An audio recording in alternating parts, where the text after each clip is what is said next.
ನಮಸ್ಕಾರ. ದಾನುಶ್ರೀ ಭಕ್ತಿ ಚಾನೆಲ್ಗೆ ಸ್ವಾಗತ. ದಯವಿಟ್ಟು ಲೈಕ್ ಮಾಡಿ, ಸಬ್ಸ್ಕ್ರೈಬ್ ಮಾಡಿ ಮತ್ತು ಬೆಲ್ ಐಕಾನ್ ಒತ್ತಿ ನಮ್ಮ ಚಾನೆಲ್ಗೆ ಬೆಂಬಲ ನೀಡಿ. ಶ್ರೀ ಗಣೇಶಾಯ ನಮಃ. ಶ್ರೀ ಸದ್ಗುರು ಸಾಯಿನಾಥಾಯ ನಮಃ. ಶ್ರೀ ಸಾಯಿ ಸಚ್ಚರಿತ್ರೆ 34ನೇ ಅಧ್ಯಾಯ. ಉದಿಯ ಮಹತ್ವ ಮುಂದುವರಿದುದು. ಕರಳು ಹುಣ್ಣು. ಡಾಕ್ಟರ್ ಪಿಳ್ಳೆ. ಶ್ಯಾಮ್ ಅವರ ನಾದಿನಿ, ಇರಾನಿಯವರ ಪುತ್ರಿ, ಮೂತ್ರಕೋಶದಲ್ಲಿ ಕಲ್ಲು, ಮುಂಬಯಿಯ ಮಹಿಳೆ. ಉದಿಯು ಎಷ್ಟು ಗುಣಕಾರಕ ವಸ್ತು ಎಂಬುದನ್ನು ಈ ಅಧ್ಯಾಯದಲ್ಲಿ ಮತ್ತೆ ವಿವರಿಸಲಾಗಿದೆ. ಕರುಳು ಹುಣ್ಣು. ನಾಸಿಕ್ ಜಿಲ್ಲೆಯ ಮಾಲೇಗಾಂವದಲ್ಲಿ ಪದವೀಧರರಾದ ಡಾಕ್ಟರ್ ಒಬ್ಬರಿದ್ದರು. ಅವರ ತಂಗಿಯ ಮಗನು ಕರಳು ಹುಣ್ಣಿನ ರೋಗದಿಂದ ನರಳುತ್ತಿದ್ದನು. ಡಾಕ್ಟರು ಮತ್ತು ಇತರ ವೈದ್ಯರು ಅನೇಕ ತರದ ಔಷಧಿಗಳನ್ನು ಕೊಟ್ಟರು. ಅವನಿಗೆ ಶಸ್ತ್ರಚಿಕಿತ್ಸೆ ಸಹ ಆಯಿತು. ಗುಣ ಕಂಡು ಬರಲಿಲ್ಲ. ಎಲ್ಲ ರೋಗಗಳನ್ನು ತಮ್ಮ ದೃಷ್ಟಿ ಮಾತ್ರದಿಂದಲೇ ಗುಣಪಡಿಸಬಲ್ಲ ಶ್ರೀ ಸಾಯಿಬಾಬಾ ಅವರ ಬಳಿಗೆ ಹೋಗಲು ಅವರ ಕೆಲವು ಸ್ನೇಹಿತರು ಸಲಹೆ ನೀಡಿದರು. ಆದ್ದರಿಂದ ಅವರು ತಮ್ಮ ಪತ್ನಿ ಮತ್ತು ಮಗನೊಂದಿಗೆ ಶಿರಡಿಗೆ ಬಂದರು. ಮಗನನ್ನು ಬಾಬಾ ಅವರ ಚರಣಾರವಿಂದಗಳಲ್ಲಿಟ್ಟು ಪ್ರಾರ್ಥಿಸಿದರು. ಆಗ ದಯಾಮಯರು, ಶಾಂತಿ ಸ್ವರೂಪರು ಆದ ಬಾಬಾರವರು ಮಸೀದಿಯಲ್ಲಿ ಶರಣು ಬಂದವರಿಗೆ ಈ ಜನ್ಮದಲ್ಲಿ ಕಷ್ಟ ಬರಲಾರದು. ಈಗ ನೀವು ಕಷ್ಟ ಮುಕ್ತರಾಗುತ್ತೀರಿ. ಈ ಉದಿಯನ್ನು ಹುಡುಗನಿಗೆ ಹಚ್ಚಿರಿ. 1 ವಾರದೊಳಗೆ ಗುಣ ಕಂಡು ಬರುತ್ತದೆ. ಪರಮಾತ್ಮನಲ್ಲಿ ನಂಬಿಕೆ ಇಡಿ. ಇದು ಮಸೀದಿಯಲ್ಲ, ದ್ವಾರಕಾಮಾಯಿ. ಯಾರು ಈ ದ್ವಾರಕಾಮಾಯಲ್ಲಿ ಕಾಲಿಡುತ್ತಾರೆಯೋ ಅವರ ಕಷ್ಟಗಳೆಲ್ಲವೂ ನಿವಾರಣೆಯಾದಂತೆಯೇ ಎಂದು ಹೇಳಿ ಸಂತೈಸಿದರು. ಮಗನನ್ನು ಬಾಬಾ ಅವರ ಮುಂದೆ ಕೂರಿಸಿದರು. ಬಾಬಾ ಅವರು ಹುಡುಗನಿಗೆ ನೋವಿನ ಜಾಗದಲ್ಲಿ ಕೈಯಾಡಿಸಿ ಅವನ ಕಡೆಗೆ ಪ್ರೀತಿಯ ನೋಟವನ್ನು ಬೀರಿದರು. ಅವನಿಗೆ ಇದರಿಂದ ಸ್ವಲ್ಪ ಗುಣ ಬಂದು ಕೆಲವು ದಿನಗಳ ನಂತರ ಪೂರ್ತಿ ಗುಣವಾಯಿತು. ನಂತರ ಅವರು ಬಾಬಾ ಅವರ ಆಶೀರ್ವಾದ ಪಡೆದು ತಮ್ಮ ಊರಿಗೆ ಹಿಂದಿರುಗಿದರು. ಇದನ್ನು ಕೇಳಿದ ಹುಡುಗನು ಚಿಕ್ಕಪ್ಪನ ಆಶ್ಚರ್ಯಗೊಂಡು ಶಿರಡಿಗೆ ಹೋಗಿ ಬಾಬಾ ಅವರ ದರ್ಶನ ಪಡೆಯಲು ಹೊರಟಿದ್ದರು. ಆದರೆ ಕೆಲವರು ಮಾಲೇಗಾಂವ್ ಮತ್ತು ಮನ್ಮಾಡಗಳಲ್ಲಿ ಬಾಬಾ ಅವರ ವಿರುದ್ಧ ಅಪಪ್ರಚಾರ ಮಾಡಿ ಮನಸ್ಸನ್ನು ಕೆಡಿಸಿದರು. ಆದ್ದರಿಂದ ಶಿರಡಿಗೆ ಹೋಗುವ ತಮ್ಮ ನಿರ್ಣಯವನ್ನು ಬದಲಿಸಿ ಅವರು ನೇರವಾಗಿ ಮುಂಬೈಗೆ ಬಂದರು. ಅವರು ರಜಾದಿನಗಳನ್ನು ಅಲಿಬಾಗದಲ್ಲಿ ಕಳೆಯಬೇಕೆಂದು ಇಚ್ಛಿಸಿದರು. ಆದರೆ ಅವರು ಮುಂಬೈಯಲ್ಲಿ ತಂಗಿದ್ದಾಗ ಸತತವಾಗಿ 3 ದಿನ ರಾತ್ರಿ ಇನ್ನೂ ನನ್ನನ್ನು ನಂಬಲಾರೆಯಾ ಎಂಬ ಧ್ವನಿ ಅವರಿಗೆ ಕೇಳಿಸಿತು. ಆಗ ಅವರು ತಮ್ಮ ಮನಸ್ಸನ್ನು ಬದಲಾಯಿಸಿ ಶಿರಡಿಗೆ ಹೊರಡಲು ನಿರ್ಧರಿಸಿದರು. ಆದರೆ ಅಂದು ಅವರು ಬಹಳ ರೋಗದಿಂದ ನರಳುತ್ತಿದ್ದ ಒಬ್ಬ ರೋಗಿಯನ್ನು ಉಪಚರಿಸಬೇಕಾಗಿತ್ತು. ಆದ್ದರಿಂದ ಶಿರಡಿಗೆ ಹೋಗುವುದನ್ನು ಸ್ವಲ್ಪ ಮುಂದೂಡಬೇಕಾಗುವುದು ಎಂದು ಭಾವಿಸಿದರು. ಆಗ ಅವರು ಈ ದಿವಸವೇ ರೋಗಿಗೆ ಗುಣವಾದರೆ ನಾಳೆಯೇ ಶಿರಡಿಗೆ ಹೊರಡುವೆನೆಂದು ನಿರ್ಣಯ ಮಾಡಿಕೊಂಡರು. ಅದೇ ಕ್ಷಣದಿಂದಲೇ ರೋಗಿಗೆ ಜ್ವರ ಕಡಿಮೆಯಾಗಿ ಸಾಮಾನ್ಯ ಸ್ಥಿತಿಗೆ ಬಂದನು. ಆಗ ತಮ್ಮ ನಿರ್ಧಾರದಂತೆ ಶಿರಡಿಗೆ ಹೊರಟರು. ಮಸೀದಿಯಲ್ಲಿ ಪ್ರವೇಶಿಸಿ ಬಾಬಾ ಅವರ ದರ್ಶನ ಪಡೆದು ನಮಸ್ಕಾರ ಮಾಡಿದರು. ಅಲ್ಲಿ ಅವರು 4 ದಿನ ಇದ್ದು ನಂತರ ಬಾಬಾ ಅವರ ಉದಿಯನ್ನು ಆಶೀರ್ವಾದವನ್ನು ಪಡೆದು ಹಿಂದಿರುಗಿದರು.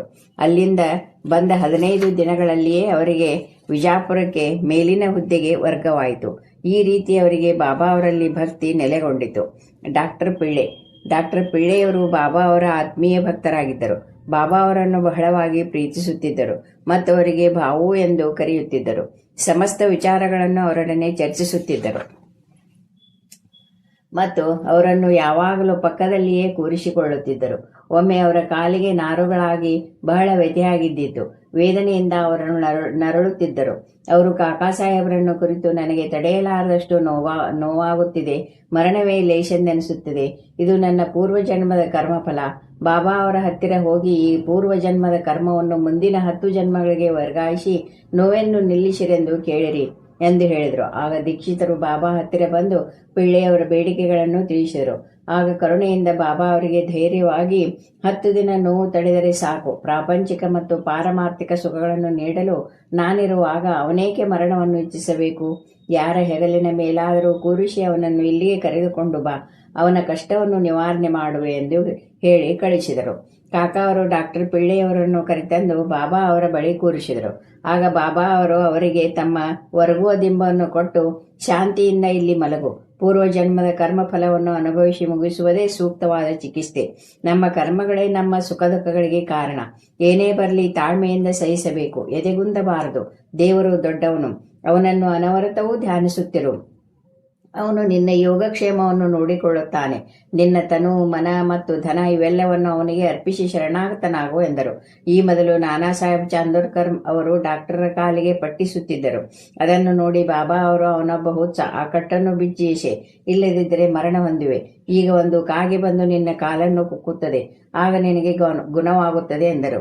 ಈ ರೀತಿ ಸಂಭಾಷಣೆ ನಡೆಯುತ್ತಿದ್ದಾಗ ಮಸೀದಿಯನ್ನು ಗುಡಿಸುವ ಅಬ್ದುಲ್ಲಾನು ದೀಪಗಳನ್ನು ಹಚ್ಚುತ್ತಾ ಅಕಸ್ಮಾತ್ ಪಿಳ್ಳೆಯವರ ಕಾಲನ್ನು ತುಳಿದನು. ಆದ್ದರಿಂದ ಕಾಲಿನಲ್ಲಿದ್ದ ನಾರುಗಳೆಲ್ಲವೂ ಹೊರಗೆ ಬಂದವು. ಡಾಕ್ಟರ್ ಪಿಳ್ಳೆ ನೋವು ತಡೆಯಲಾಗದೆ ಕೂಗಿಕೊಂಡರು. ಸ್ವಲ್ಪ ಹೊತ್ತಿನ ಮೇಲೆ ಅವರು ಒಮ್ಮೆ ಹಾಡುವುದನ್ನು ಒಮ್ಮೆ ಅಳುವುದನ್ನು ಆರಂಭ ಮಾಡಿದರು. ಆಗ ಬಾಬಾ ಅವರು, ನೋಡು, ಬಾವುವಿಗೆ ಗುಣವಾಗಿದೆ, ಹಾಡುತ್ತಿದ್ದಾನೆ ಎಂದರು. ಆಗ ಪಿಳ್ಳೆಯವರು, ಕಾಗೆ ಯಾವಾಗ ಬರುವುದು ಎಂದು ಅಂಜುತ್ತಾ ಕೇಳಲು, ಬಾಬಾ, ಕಾಗೆ ಬಂದಿದ್ದನ್ನು ನೋಡಲಿಲ್ಲವೇ? ಪುನಃ ಬರುವುದಿಲ್ಲ. ಅಬ್ದುಲ್ಲನೇ ಕಾಗೆ. ಈಗ ನೀನು ವಾಡಾಕ್ಕೆ ಹೋಗಿ ವಿಶ್ರಮಿಸಿಕೋ, ಗುಣವಾಗುತ್ತದೆ ಎಂದು ಹೇಳಿ ಕಳುಹಿಸಿದರು. ಡಾಕ್ಟರ್ ಪಿಳ್ಳೆ ನೋವಿಗೆ ಉದಿ ಹಚ್ಚಿದರು ಮತ್ತು ಅದನ್ನು ನೀರಿನಲ್ಲಿ ಬೆರೆಸಿ ಕುಡಿಯಲು ಆರಂಭ ಮಾಡಿದರು. ಬೇರೆ ಯಾವ ಔಷಧಿಯನ್ನು ತೆಗೆದುಕೊಳ್ಳಲಿಲ್ಲ. 10 ದಿನಗಳೊಳಗೆ ಅವರು ಪೂರ್ಣ ಗುಣ ಹೊಂದಿದರು. ಶ್ಯಾಮ ಅವರ ನಾದಿನಿ. ಶ್ಯಾಮ ಅವರ ಕಿರಿಯ ಸಹೋದರರಾದ ಪಾಪೂಜಿ ಸಾವುಲ್ ಬಾವಿ ಊರ ಹತ್ತಿರ ವಾಸಿಸುತ್ತಿದ್ದರು. ಒಂದು ಸಾರಿ ಅವರ ಪತ್ನಿಗೆ ಪ್ಲೇಗ್ ಅಂಟಿಕೊಂಡಿತು. ಜ್ವರ ಬಹಳವಾಗಿತ್ತು. ಪ್ಲೇಗ್ ಗುಳ್ಳೆಗಳು ಬೆಳೆದಿದ್ದವು. ಆಗ ಪಾಪೂಜಿ ಶಿರಡಿಯಲ್ಲಿ ಶ್ಯಾಮ ಅವರ ಬಳಿಗೆ ಓಡಿ ಹೋಗಿ ಸಹಾಯವನ್ನಪೇಕ್ಷಿಸಿದನು. ಆಗ ಅವರು ಗಾಬರಿಗೊಂಡು ಕೂಡಲೇ ಬಾಬಾ ಅವರ ಹತ್ತಿರ ಹೋಗಿ ಪ್ಲೇಗನ್ನು ಗುಣಪಡಿಸುವಂತೆ ಇಬ್ಬರು ಬೇಡಿಕೊಂಡರು. ಆಗ ಬಾಬಾ, ಈಗ ಬಹಳ ರಾತ್ರಿಯಾಗಿದೆ, ನೀನು ಹೋಗಬೇಡ. ಅವಳಿಗೆ ಸ್ವಲ್ಪ ಉದಿ ಕಳಿಸಿಕೊಡು. ಜ್ವರಕ್ಕೆ ಮತ್ತು ಗುಳ್ಳೆಗಳಿಗೆ ಏಕೆ ಹೆದರಬೇಕು? ದೇವರೇ ನಮ್ಮ ಗುರು ತಂದೆ, ಅವಳಿಗೆ ಗುಣವಾಗೋದು. ಈಗ ಊರಿಗೆ ನೀನು ಹೋಗಲೇಬೇಡ. ಬೆಳಗ್ಗೆ ನೋಡಿಕೊಂಡು ಕೂಡಲೇ ಮರಳಿ ಬಾ ಎಂದು ಹೇಳಿದರು. ಶ್ಯಾಮ ಅವರಿಗೆ ಬಾಬಾ ಅವರ ಉದಿಯಲ್ಲಿ ಪೂರ್ಣ ವಿಶ್ವಾಸವಿತ್ತು. ಆದ್ದರಿಂದ ತಮ್ಮನಿಗೆ ಉದಿಯನ್ನು ಕೊಟ್ಟು ಕಳಿಸಿದರು. ಆ ಗುಳ್ಳೆಗಳ